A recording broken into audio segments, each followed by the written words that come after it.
¿Qué tal, estimados todos? Pues bueno, vamos a nuestra primerita clase del semestre que espero que sea muy interesante e ilustrativa para todos. Entonces, este tema se llama las leyes de Newton y el momentum. Entonces, la clase anterior les pedí que realizaran una lectura sobre las leyes de Newton, particularmente del capítulo de Tippens que habla principalmente de la segunda ley de Newton. Entonces, en este muy breve resumen, debieron de haber por ahí encontrado, todas estas ya las estudiamos hace un año. La primera ley de Newton, que se llama la ley de inercia, que más o menos dicen que un objeto tiende a estar en su estado de movimiento, este, salvo hasta que o le gusta mantener ese estado, y la única forma de cambiarlo es a través de una fuerza. La segunda ley de Newton, que dice que la fuerza y la aceleración son proporcionales, ¿sí? O también los libros les gusta más bien explicar esto como la masa, la aceleración es directamente proporcional a la fuerza aplicada e inversamente proporcional a la masa del objeto. Es decir, que entre más masa tiene el objeto, pues es más difícil aplicarle una fuerza, lo podemos ver de esa manera. ¿Sí? Y la tercera ley de Newton, la de ley de acción y reacción, que dice que si aplicamos una fuerza en un sentido, pues aparecerá otra de la misma magnitud, pero en el sentido opuesto. ¿Sí? Entonces vamos a hacer aquí una especie, vamos a pulir aquí las leyes de Newton y las vamos a poner en un nivel bastante interesante. Entonces lo primero que hay que mencionar es que Newton jamás las enunció de esa manera.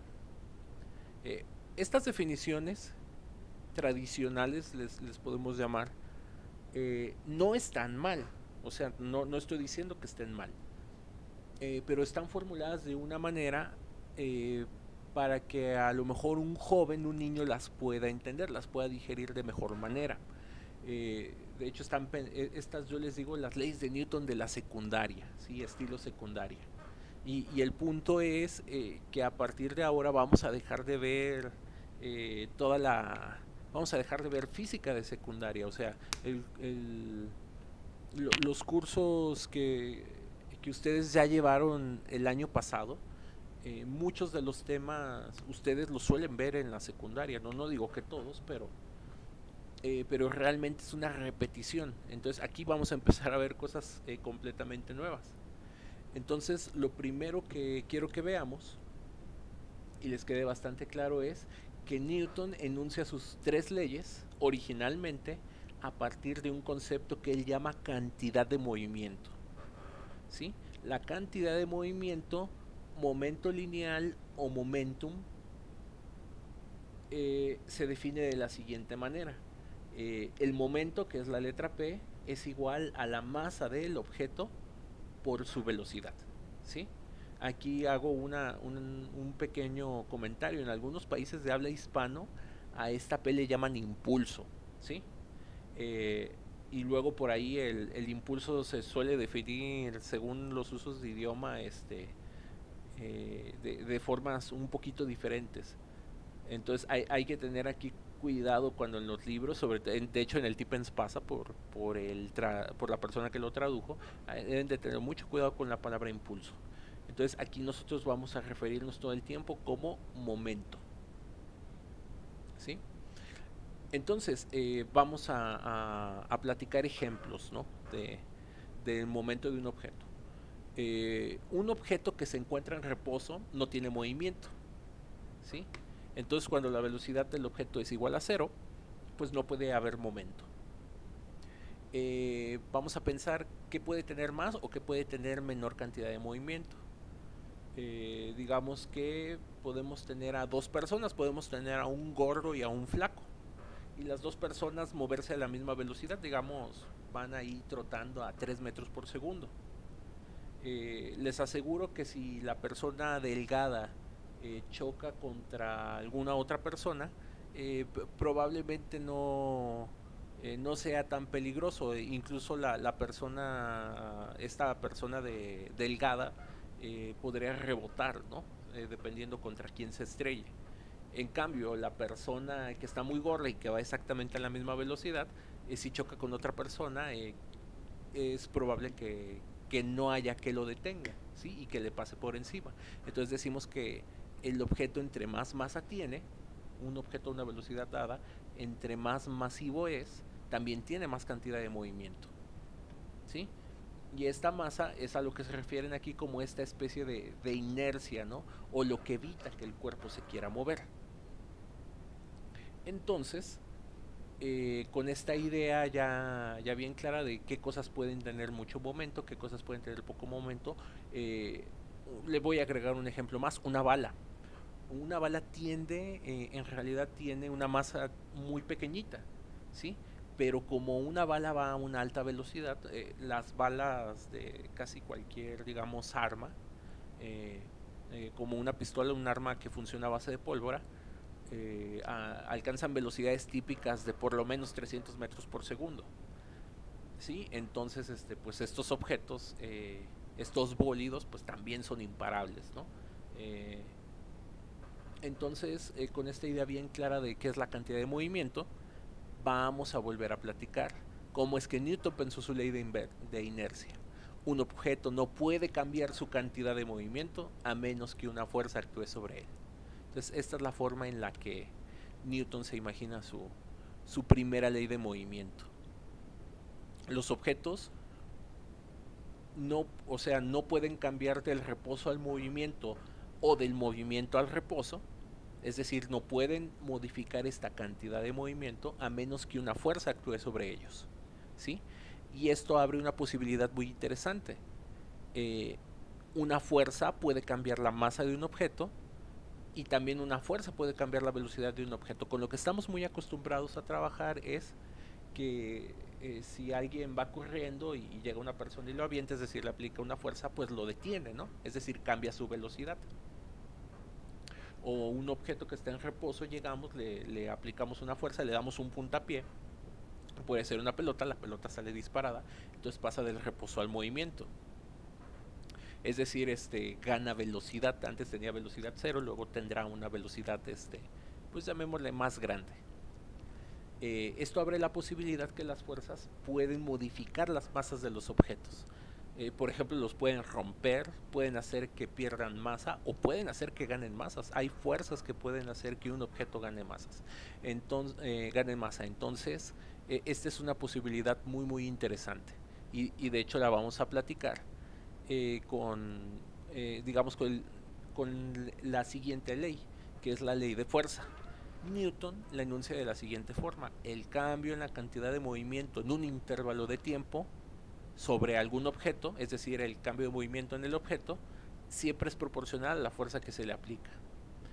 Entonces, da la casualidad que la constante de proporcionalidad es un 1 y entonces obtenemos esta ecuación que probablemente muchos de ustedes nunca habían visto.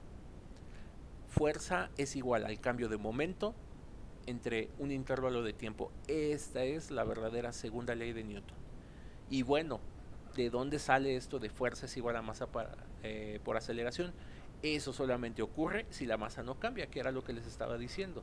Ustedes piensan que las fuerzas, ustedes ubican muy bien que una fuerza cambia la velocidad, ¿sí? Pero lo que no ubicamos muy bien es que una fuerza puede cambiar la masa. Entonces vamos a quedarnos con esta idea. ¿Qué pasa si la masa no cambia? Bueno, vamos a escribir esta fórmula. Les recuerdo que delta mayúscula significa cambio, es decir, momento final menos momento inicial, ¿sí? También con el tiempo se puede poner tiempo final menos inicial, pero no lo vamos a necesitar. Nos conviene dejarlo de momento así. El momento de un objeto es la masa en ese, ¿cómo se llama? La masa en ese instante por la velocidad que tiene en ese instante. Entonces le podemos llamar al momento final, pues la masa final del objeto, pensando que pudiera sufrir cambios, y la velocidad final. El momento inicial tendrá que corresponder pues a la masa inicial del objeto por su velocidad inicial, ¿sí? Y bueno, si estamos diciendo que la masa no cambia, pues la masa final y la masa inicial tienen que ser las mismas. Entonces aquí, en lugar de poner masa final e inicial, pues pondré solamente una m. Entonces podemos cambiar estos de aquí por esto de acá. Y como m se repite en los dos términos, puedo factorizar. Y aquí tengo velocidad final menos inicial. Pero pues eso ya sabemos que lo podemos escribir como delta v. Y un cambio de velocidad entre un intervalo de tiempo, pues es lo que vimos en el curso de hace un año y conocemos como aceleración. Entonces de aquí sale este caso particular. Entonces esta fórmula de la segunda ley de Newton tiene sentido y es válida siempre y cuando no haya cambios de masa. Cuando hay cambios de masa, en realidad vamos a tener que utilizar esto que se encuentra por aquí arriba. Y aquí hay una cosa muy interesante de esta M. Esta M en física se le conoce como masa cinética. Es decir, es una masa que tiene que ver con el movimiento. De hecho, véanlo aquí. Definimos al momento, entonces esta masa la estamos definiendo con un cambio de velocidad.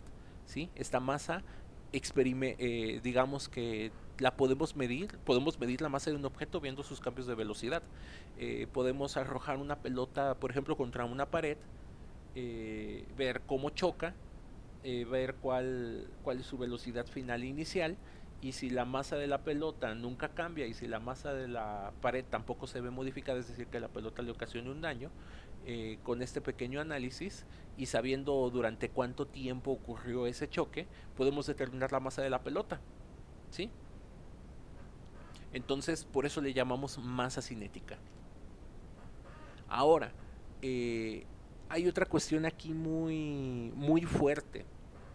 La masa con la cual nosotros estamos acostumbrados a tratar, eh, nosotros, aunque usamos la palabra masa, nos referimos más a ella con el término peso, ¿sí?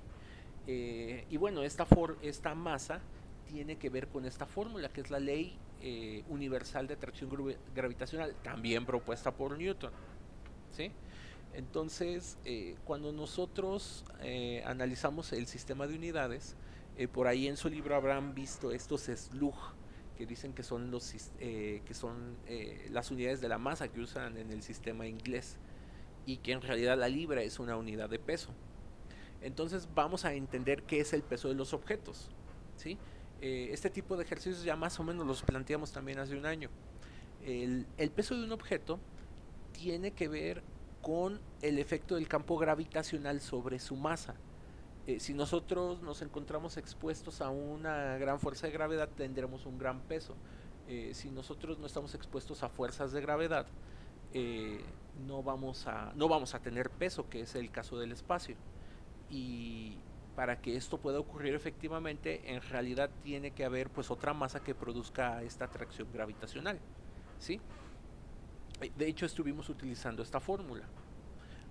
Ahora, el peso cambia con muchos factores. Por ejemplo, si nosotros nos empezamos a alejar de la Tierra, nuestro peso se empieza a modificar, ¿sí? Conforme estamos lo suficientemente lejos de la Tierra, llegamos al espacio exterior, donde la gravedad es cero y por ende no podemos tener peso. Por ejemplo, para calcular el peso de una persona, ya sea en la Tierra o en la Luna, podemos utilizar esta fórmula. Por ejemplo, en el caso de la Tierra, necesitaremos la masa de la Tierra. Este M1 puede ser la masa general de la persona. Esta G, les recuerdo, es la constante gravitacional universal, ¿sí? Por eso le ponemos G mayúscula, es el 6.67 por 10 a la menos 11. Y esta R es la distancia entre los objetos. Entonces, digamos que si la persona se encuentra arriba del planeta, pues la distancia a la cual se encuentra pues es del centro, pues es básicamente el radio del planeta. Entonces, con estos datos, esta fuerza es lo que le corresponde al peso, esta masa es la masa del objeto que estamos estudiando, masa de la Tierra, radio de la Tierra, constante gravitacional. Cuando hacíamos esta cuenta, resulta que esto de aquí nos da la G minúscula. Es decir, si usamos la masa y el radio de la Tierra, aquí da 9.8 en G minúscula, ¿sí? Entonces la masa de esta fórmula, es decir, peso es igual a masa por gravedad, en realidad se le conoce como masa gravitacional, ¿sí? Y entonces aquí aparece una pregunta muy seria. Si se fijan, son masas que se miden, que se caracterizan de formas completamente diferentes. Esta se caracteriza con un resorte y esta se caracteriza con un choque, con un rebote, ¿sí? Por ejemplo, en una mesa de billar, si tuviéramos pelotitas de diferente masa y las hacemos que choquen unas contra las otras, analizando sus velocidades iniciales y finales y sabiendo cuánto tiempo dura el contacto entre ellas, que es este intervalo de tiempo, podemos sacar las masas de todas las pelotitas. Mientras que por este método lo podemos hacer con una balanza, ¿sí? O comparando contra una masa patrón o por ejemplo contra una calibrada con un resorte. Entonces la pregunta es, ¿masa cinética y gravitacional son lo mismo? La respuesta es no, ¿sí? O sea, los experimentos que hacemos son completamente diferentes, los conceptos que utilizamos son completamente diferentes, pero hay algo sorprendentemente que ocurre. Resulta que si la pelotita de billar la medimos por este método o por este método, vamos a obtener exactamente el mismo resultado. Es decir, operacionalmente son cosas completamente diferentes, pero en valor son equivalentes. De hecho, esto en física se le conoce como principio de equivalencia, ¿sí? Y es lo que da origen a toda la teoría general de relatividad. Pero bueno, esa es otra historia. Para terminar la explicación, vamos a volver a plantear esta ley que se conoce como ley de acción-reacción, ¿sí? Las fuerzas siempre aparecen a pares.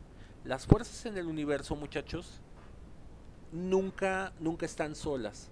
Siempre que aparezca o nosotros generemos una fuerza, se genera otra que le podemos llamar el par de la fuerza. Y aquí les ponemos tres ejemplos bastante sencillos. Eh, una pared que está perfectamente fija, si una persona trata de empujarla con todas sus fuerzas y esta pared no hay forma o este objeto no hay forma de que avance, lo único que va a ocurrir es que la persona se va a empujar a sí misma. Entre más fuerte empuje la pared más fuerte empujará a la persona. ¿Sí? Eh, Cuando arrastramos objetos y logramos mover el objeto, ¿qué es lo que pasa? Bueno, pues por aquí tiene que aparecer aquí abajito una fuerza de fricción entre nuestros zapatos y el piso. En nuestros pies querrán ir hacia adelante. La fuerza de fricción nos querrá mandar hacia atrás, nos va a dar tracción y si nuestra fuerza de fricción aquí abajo es más alta que la estamos ejerciendo aquí arriba, lograremos mover el objeto. Otro ejemplo, un cohete de propulsión. ¿Sí? Aquí por efecto de presión sale disparada el agua, entonces la fuerza que ejerce el agua sobre el suelo produce una fuerza de reacción en sentido opuesto que hace que el cohete se eleve. Y mi favorito de todos, el culetazo de una arma. Digo, aquí se les muestra con un cañón, pero es perfectamente conocido con el caso de las escopetas o de las pistolas, que si una persona no está acciona un arma de alto poder y se encuentra en el aire, el arma le va a salir disparada hacia la cara e incluso lo puede lastimar. En el caso de estos cañones, si es accionado y una persona se encuentra por acá, una persona puede sufrir un daño considerable debido a este rebote, ¿sí? Entonces la fuerza de la explosión, si bien produce una fuerza de empuje del proyectil, eh, pues aparecerá su par de reacción en el sentido opuesto. Entonces, pongan mucha atención a este ejemplo, porque en la siguiente clase vamos a platicar de la conservación de momento y energía. Y ya con esto bien planteado de conservación de momento y energía, vamos a poder empezar a resolver muchos problemas. Por favor, si tienen cualquier tipo de duda sobre lo que acabamos de platicar, lo que acabamos de explicar, por favor, búsquenme, mándenme de preferencia un mensaje por la plataforma y tengan por seguro, vamos a estar muy al pendiente. Que ustedes entiendan correctamente todos estos conceptos les va a dar muy buena pauta para iniciar el curso con el pie derecho. Bueno, un placer y excelente fin de semana.